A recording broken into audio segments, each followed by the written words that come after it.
ریحان صاحب کہ کیا انشاءاللہ کو آئی اے اور ماشاءاللہ کو ایم اے لکھنا جائز ہے؟ آج کل جیسے یہ جو ہے میسیجنگ ہے، ٹیکسٹ ہے، اس طرح شارٹ فارمز لوگ لکھتے ہیں، کیا فرمائیں گے آپ؟ اللہ تعالیٰ نے انسان کے اوپر بہت بڑا اپنا فضل کیا جب انسان کو حیوان ناطق بنایا. وہ اپنا معافی ضمیر دوسرے لوگوں کے سامنے بیان کر سکتا ہے. زبانیں جو ہیں مختلف زبانیں ہیں دنیا میں، سینکڑوں ہیں شاید یا شاید ہزاروں ہوں. تو یہ لوگ مختلف زبانیں بولتے ہیں اور ہر زبان جو ہے اس کو اگر دیکھا جائے تو وہ اختصار کی طرف جا رہی بڑی تیزی سے. اور خصوصاً جب سے یہ انٹرنیٹ اور اس کے وسائل آئے ہیں تو اس میں ہر انسان فٹافٹ کام کرتا ہے اور مختصر انداز میں کام کر جاتا ہے. یہاں تک تو یہ بات بظاہر درست لگتی ہے اور کوئی اس میں یعنی ایسی بات نہیں نظر آتی، کیونکہ آپ دیکھتے ہیں مختلف زبانوں میں ایبریویشنز کا بھی طریقہ کار رائج ہے.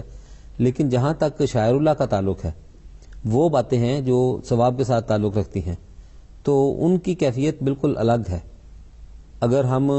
کسی ایسی چیز کو مثلا حضور صلی اللہ علیہ وسلم نے فرمایا کہ ایک شخص جب کسی کو کہتا ہے السلام علیکم تو اس نے 10 نیکیاں کمائی، اور اگر وہ کہتا ہے السلام علیکم ورحمۃ اللہ تو اس نے 20 نیکیاں کمائی، اور اگر وہ کہتا ہے السلام علیکم ورحمۃ اللہ وبرکاتہ تو اس نے 30 نیکیاں کمائی. تو یہاں تو معاملہ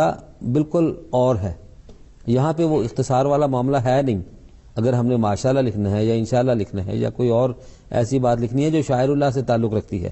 جو خدا تعالیٰ کے ساتھ اور خدا تعالیٰ کے پاک بندوں کے ساتھ تعلق رکھتی ہے، تو اس وقت ہمیں یہ کوشش کرنی چاہیے کہ ہم جو الفاظ ہیں وہ پورے لکھیں اور اس انداز میں لکھیں کہ جب وہ پڑھنے والا پڑھے تو اس کے پڑھنے سے اسے بھی ثواب ہو اور ہمیں بھی ثواب ہو.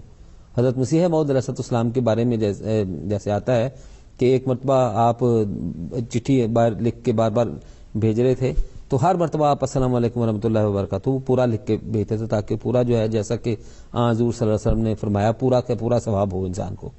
تو یہ تو وہ موقع ہیں کہ جن کو انسان کو ضائع نہیں کرنا چاہیے اور کوشش یہ کرنی چاہیے کہ انسان ان مواقع کو جس طرح زیادہ سے زیادہ حاصل کرتا ہے حاصل کرے. بلکہ حضور صلی اللہ علیہ وسلم نے جیسے کہ فرمایا ایک موقع پہ کہ جو شخص قرآن کریم پڑھتا ہے، اگر یہ قرآن کریم کے ساتھ یعنی ڈائریکٹ تو نہیں کہ انسان قرآن کریم پڑھ رہا ہے، لیکن نیکی کی ترغیب کے حوالے سے میں یہ بات بتانا چاہتا ہوں کہ جو شخص قرآن کریم پڑھتا ہے اس کو 1 حرف پڑھنے کا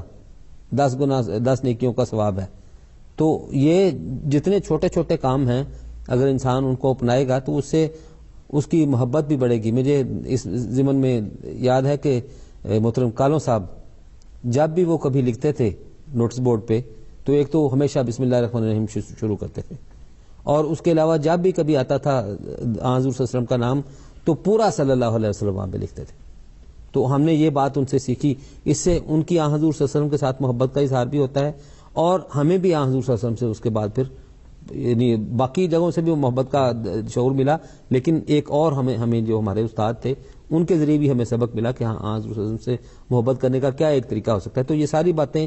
اسلام کے قریب کرنے والی ہیں انسان کو، اور چھوٹی چھوٹی باتوں سے انسان جو ہے وہ بہت ساری چیزیں سیکھ سکتا ہے. جی بالکل دوستو، اور خاص طور پہ ایسی چیزیں جن کا تقدس سے تعلق ہے،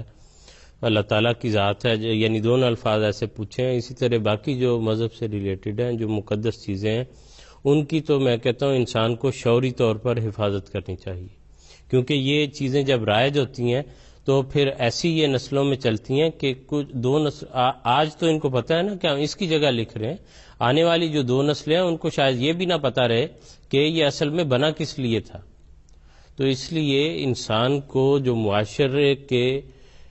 رواج ہوتے ہیں ان کے ساتھ بہہ نہیں جانا چاہیے. ناظرین کرام، آج کے ہمارے پروگرام